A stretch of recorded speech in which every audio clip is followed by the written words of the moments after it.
to Western Technology YouTube channel. Hello guys, I tell you how to make thumbnail from YouTube studio. Go to studio and select your own video.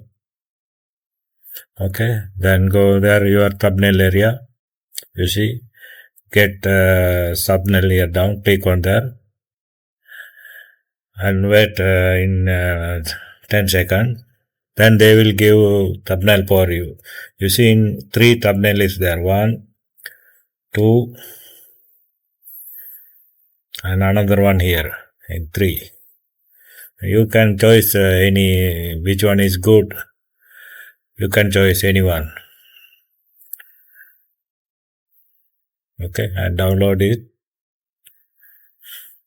Okay, then go to again your thumbnail, previous thumbnail.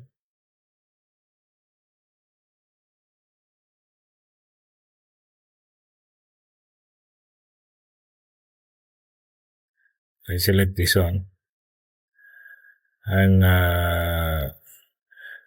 change thumbnail. Click on there. Then select what's your thumbnail and downloading here like this. Okay, then save it. See, now already in thumbnail in your video.